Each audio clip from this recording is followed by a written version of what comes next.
What's up, Patriots? Hello, Patriots. This is Carrie. This is Joel. We are the quiet voice Of truth. Thank you for joining us today, guys. As always, we want to give a quick shout out to all of our subscribers. You guys are the reason that we're here, and Thank we you, love Patriots. you very much. Absolutely. If you're not subscribed yet and someone directed you over here, go ahead and hit that subscribe button. Yeah. And hopefully you like us. I hope everybody is staying safe out there. Things are not what they seem at the moment.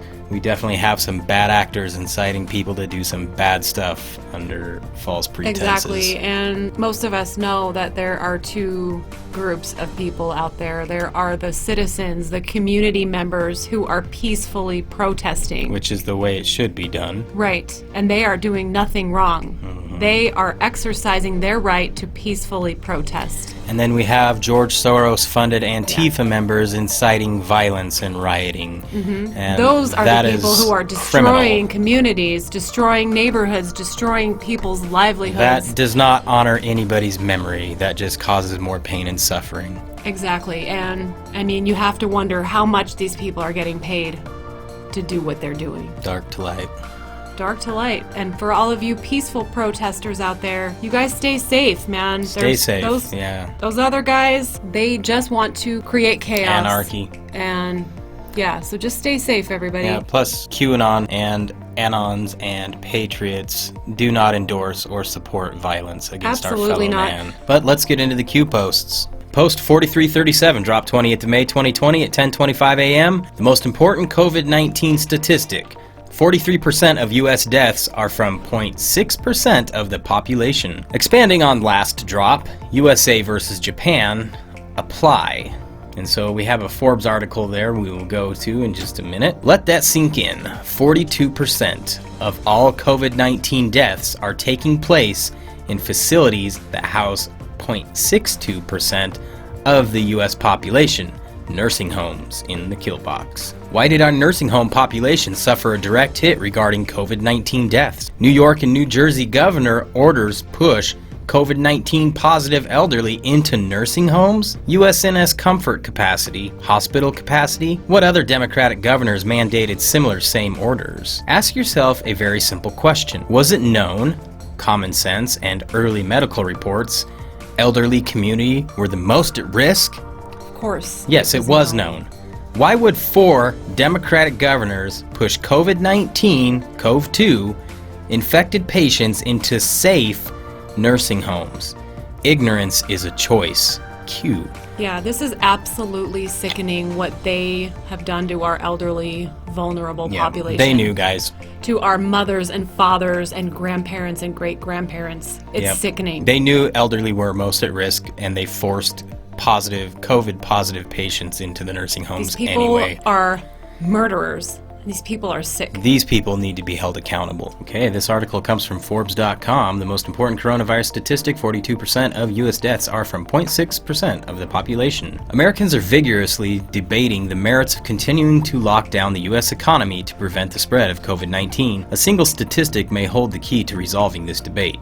The astounding share of deaths occurring in nursing homes and assisted living facilities. 2.1 million Americans, representing 0.62% of the U.S. population, residing in nursing homes and assisted living facilities. Nursing homes are residences for seniors needing help with activities of daily living, such as taking a shower or getting dressed, who also require 24/7 medical supervision. Assisted living facilities are designed for seniors who need help with activities of daily living, but don't require full-time on-site medical supervision. According to an analysis that Greg Girvan and I conducted for the Foundation of Research on Equal Opportunity, as of May 22nd, in the 43 states that currently report such figures, an astounding 42% of all COVID-19 deaths have taken place in nursing homes and assisted living facilities. Wow. There's a little map, I think, down there. Yeah, you can see the numbers from each state. That's crazy, guys. That is crazy. So, We'll link the rest of this in the description so you can go check it out for yourself, but the governors who did this are sick and evil. All right, post 4338, May 28th, 10:40 a.m. 43% of U.S. COVID-19 deaths are in nursing homes, like we just read. CDC conflates the remainder, COVID-19 plus seasonal flu. Expanding on last drop, USA versus Japan. Apply 43% of 100% nursing home death. CDC conflate 34 to 57% COVID-19 deaths data include pneumonia, influenza. We saw that graphic before, guys. Yep, average pneumonia influenza deaths per season. Why is the data constantly changing? Past in the kill box. Sometimes a wayback machine can find many Easter eggs. CDC data then versus now. Ignorance is a choice. Second time today we've heard that. Post 4339, dropped 28th of May 2020 at 10:54 a.m. Michigan governor continues deadly COVID-19 nursing home policy. Cuomo killed my mom. Yep, he sure did, and the worst thing is he did it knowingly. Intentionally, and I hope everybody who had this happen to their family is suing the pants off of that man. Yep. And all of these governors. All of these Democratic governors who did the same damn thing. They need to be sued by the people, by the family Absolutely. members. At what point should this be reclassified as murder? At what point is ignorance, common sense, no longer valid an excuse? Evil surrounds us. Q. Alright, let's go check out that article. Okay, so this says, it's bad enough that Governor Andrew Cuomo instituted the dangerous policy that forced nursing homes and long-term care facilities to accept COVID-positive patients against their will. It's bad enough that this policy appears to have led to the rampant spread of the coronavirus in New York nursing homes and tragically thousands of deaths in those facilities. So we were having some technical issues with this page getting to load, guys, but basically the gist of it is, from what we could see, was that Governor Whitmer was continuing this horrible policy. Yep, she's refusing. She needs to be held accountable as well. COVID positive patients into nursing homes. Yep. Okay, post 4340. More about Cuomo. This is posted May 28th, 11:03 a.m. New York governor, nursing homes have no right to reject coronavirus patients. And once again, Q says, at what point should this be reclassified as murder? At what point is ignorance, common sense no longer valid excuse? Evil surrounds us. This is not ignorance, this is evil. They knowingly did this, Patriots. They knowingly did this. We could show you Cuomo talking, but if you're anything like me, it's gonna make you wanna like pull your hair out. So should we show it or not, Joel? No, I don't want to listen to that clown. Yeah, I mean, we can go there and just show you the quote of what he said. All right, guys, so the gist of this article in the New York Post, it is direct quotes from his speech. His dirty lying mouth. Making me so mad that I don't really want to read it. You guys can read it. I'll leave the link for you, of course, and you guys can go watch it or read all of the things that he had to say. It's just making my blood boil right now, so we're going to move on. We'll link it in the description. All right, Patriots, post 4341, dropped 28th of May 2020 at 11:10 a.m. New Jersey governor. No patient with COVID-19 should be denied admission to post-acute care settings.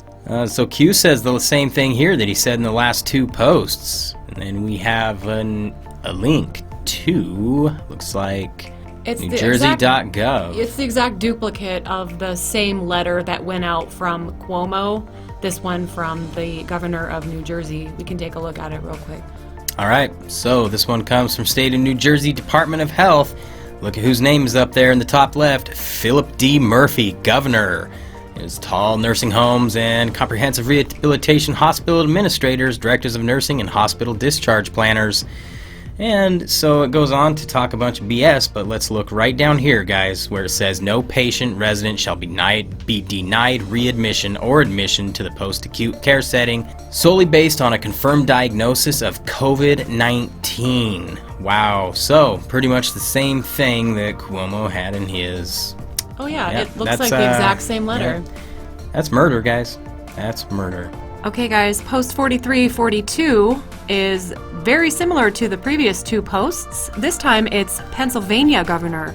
Nursing care facilities must accept patients, including those who had COVID-19. And Q says the same thing that we've heard in the last 3 posts now. At what point should this be reclassified as murder? At what point is ignorance, common sense, no longer valid excuse? Evil surrounds us. Q. Okay, so let's check out this government letter. Okay, this is a letter on Congress of the United States letterhead.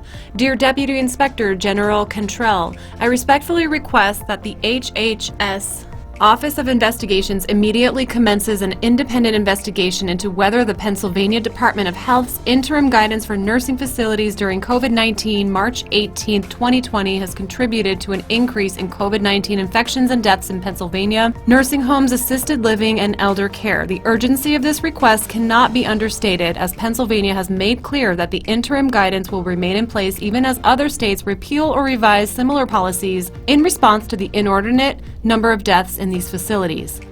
Instead of fairly and impartially assessing the impact of this guidance on the high number of deaths, the Governor Wolf announced a criminal investigation into the facilities themselves. His breathtaking failure to protect the most vulnerable population in Pennsylvania warrants an independent investigation. I implore you to begin such an investigation immediately. All right, guys, I'm gonna just read the last paragraph here. I respectfully request and urge a formal investigation into these matters as quickly as possible. I appreciate your time and attention to this vital matter. If you have any questions or if I may provide additional information, please let me know. This is signed very respectfully, Scott Perry, Member of Congress, 10th Congressional District. So thank goodness somebody is requesting and urging a formal investigation. Finally, somebody with balls big enough to call out the BS. Seriously. Post 4343, dropped 28th of May 2020 at 11:28 a.m. Compare, contrast USA versus Japan. Total population, density, lockdown status, and COVID-19 deaths. USA total population, 328 million. COVID-19 deaths, 100,000 while on lockdown. Japan total population, 126 million. Condensed, island, COVID-19 deaths, 850. No lockdown. 2 plus 2 equals 5? No. Logical thinking, guys. Logical thinking. That is such a huge disparity between those numbers. But the people pushing this narrative that wants you to believe 2 plus 2 equals 5, that's not logical, but they want you to believe it anyway, because what's happening does not make sense.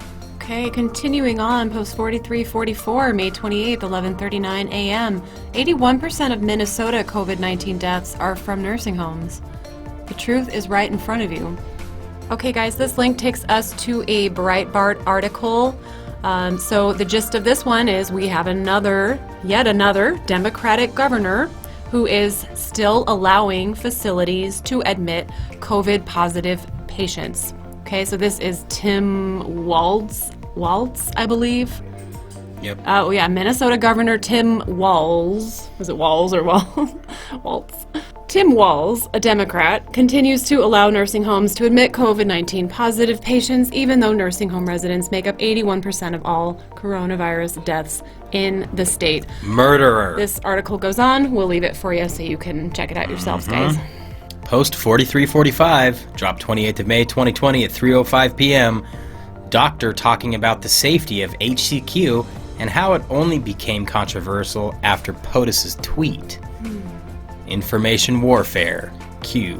Let's go check out that Twitter account. This tweet comes from Win at Win1745. Hydroxychloroquine plus Q.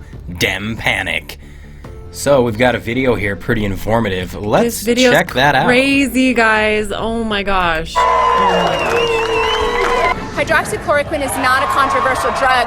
I know that your listeners will find that hard to believe because all they've heard about it is controversy. It's not a controversial drug. It's been FDA approved for 65 years.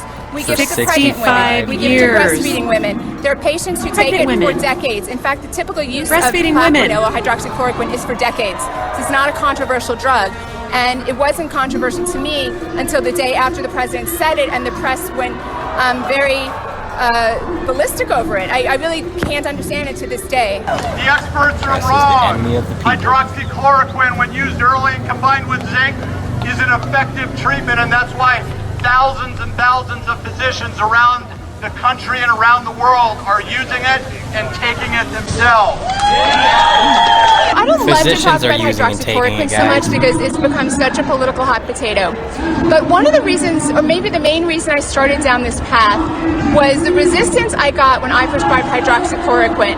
You know, for me as a doctor, I'm there really only for the patient. It's not a two-way street. I am there for the patient. So when I had to prescribe hydroxychloroquine to a couple of patients, I did it. And the next day, I got tremendous pushback. I was stunned. What's really disturbing about this, we got a letter, every California physician got a letter from the California State Medical Board essentially threatening us if we prescribe this medicine. It's very carefully worded. I'm happy to send you an email copy. But it says we have to be cautious about prescribing this. It could be construed as unprofessional conduct. That's enough to stop a doctor from being honest and truthful with the patient about what they need. This is to all this physician media who's driven. brave enough If to you watch tell the us news, this you is get happening. scared. If you live We a normal appreciate you. life, you are not scared. Like I just said, you listen to the media, you You live live in in fear. fear. Media and the You live a Democratic normal Party life. is to Turn off your have news. government You are no control longer afraid. over your life. They don't deny it. They don't deny it. This is a freedom issue. Don't take the media and government control and mandates. Understand the Constitution. Like, start there. Understand the Constitution. Understand how the Wow. Oh man. Wow, wow, wow. Heavy, guys. Feels like this whole episode has been pretty heavy, Joel. Yeah, but Sorry, it guys. is what it is. I haven't been able to laugh a whole lot this time, and that's horrible. All right. Post 4346, May 28th, 3:06 p.m. At Jack, you were warned. Q, and we've got a Fox News article. Trump signed social media executive order that calls for removal of liability protections over censoring. Ha ha. Yay, finally, I can laugh. Screw you, Jack and Mark Zuckerberg, for censoring us. Jack, Pricks. wait, Jack and Mark Zuckerberg? Yeah. Oh. Jack Dorsey, Mark Yeah, Zuckerberg. I know. I thought you Yeah. were saying like they were married or something. They might as well be. They're in the same bed. Thank you for the laughter. You will. All right, here we go.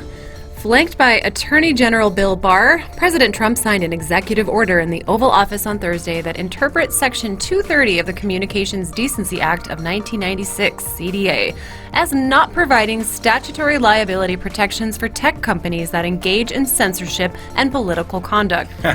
The president's order, which also cuts federal funding for social media platforms that censor users' political views, came just 2 days after Twitter took the unprecedented step of slapping a misleading warning label on 2 of Trump's tweets concerning the fraud risks of nationwide mail-in balloting. The move immediately backfired. Experts disputed that Trump's tweet was actually misleading, in part because mail-in balloting has been linked to ongoing fraud. Twitter's fact check itself contained false statements. What the heck, Jack? And Twitter failed to apply the standard of review to other users. Ooh, not a smooth move there. Oh. You know what else Not wasn't very smooth? smart. Twitter suspending Corticon Oh. today. What was it? Yeah. Yesterday? After Trump tweeted him, guys, they suspended Sean Corticon. They straight up took him off Twitter because he used the hashtags God wins and where we go one, we go all. Guys, And yeah, last I heard, Dustin Nemos had also been suspended off of Twitter. they will be held accountable, guys. Yep. They will be. All right, I just want to read those 2 little paragraphs right there, guys. And then, of course, we'll leave the link for you and you can read the rest. At Thursday's signing ceremony, Trump called the fact check egregious. It was. And held up a photo of Twitter executive Yoel Roth. Is that how you say that? Yep. Yoel. Yoel! Yoel. Oh, sorry. Nope. Who heads up the site's fact-checking and rules-making operation. Fox News reported on Wednesday that Roth has mocked Trump supporters, calling Trump's team actual Nazis, Wow. slammed scary trannies in New York City, and called GOP Senate Majority Leader Mitch McConnell a bag of farts. Wow. Yeah, actually, guys, I saw these tweets on Twitter, and this guy actually said these things. He actually said these things, and he's heading up the fact-checking and rules-making This is the operation. guy? How about we fact-check you, Yoel Roth? In a statement, Twitter did not dispute Fox News' reporting, but called it unfortunate. Unfortunate? It's unfortunate How that he's such a unfortunate. piece of... Oh, never mind. He's such a bag of farts. He's such a bag of farts. My executive order calls for new regulations under Section 230 of the Communications Decency Act to make it so that social media companies that engage in censoring any political conduct will not be able to keep their liability shield, the president said. Thank you, President Trump. It's about time, man. Yeah. Post 4347 dropped 28th of May 2020 at 4:59 p.m. October 25th, 2019 tweet. Ooh. Did Biden have foreknowledge of the COVID-19 pandemic? Q says, coincidence or foreknowledge? Well, let's go check out old Sleepy Joe's account there. Okay, this crappy tweet comes from Joe Biden at Joe Biden, and he says, we are not prepared for a pandemic. Trump has rolled back progress President Obama and I made to strengthen global health security issues. You know the thing. We need leadership that builds public trust, focuses on real threats, and mobilizes the world to stop outbreaks before they reach our shores. Now, what in the world was he doing in October talking About a pandemic? Come on, dude. You knew, Joe, you knew this would happen. He must have started losing his mind way back in early 2019. What a He's crust-covered dog turd this guy is. Is that a Holy real picture cow. of him wearing a mask? Yeah, but look, he can't even wear the mask right. Gosh, It's a little crooked man. there. It's crooked, Joe, just like you. Yeah, your mask is just as crooked as you, bud. Wow. Oh, man. You big-eared goofball. All right, guys. Well, luckily we were able to get a little bit of laughter there in the end. In the end of this one. Yeah. Sorry, it was a bit intense at the beginning, just because there's so much going on. A lot of intense and so stuff much going on, corruption guys. and so Patriots, many evil people. We and- ask that you please stay safe out there. Yes, stay safe, everybody. To our National Guard and to our law enforcement, you guys, God bless you. Please keep people safe and stay safe yourselves. Yes, and we absolutely believe in you, and we know that the majority of you are good, Yes. honest people who are protecting us, and We we do know love you that. for that. Yep. Do your job, do your diligence. You know, stay safe though. Above all, stay safe. Also, I just also want to say real quick that our hearts go out to all of the families who have been affected Yes. and who have lost family members to the coronavirus in nursing homes. And Have to lost this our elderly senseless population. and to the senseless rioting going on right now. That's not That- cool. yeah. Not cool. But guys, All right. remember, just remember, stay safe. We're going to get through this, guys. Yeah. And also, don't forget, if you are enjoying our content, please don't forget to like, share, subscribe, toggle the little notification bell so you are notified when we put out new videos. Drop a comment because we love to we engage wanna hear with you some guys. comments. Come on, guys. Absolutely. Give us some feedback. We need that. And don't forget, where we go on, we go on. Good night, Patriots. Love you guys. Stay safe. Have a God good bless. night and stay safe. Yeah, love ya.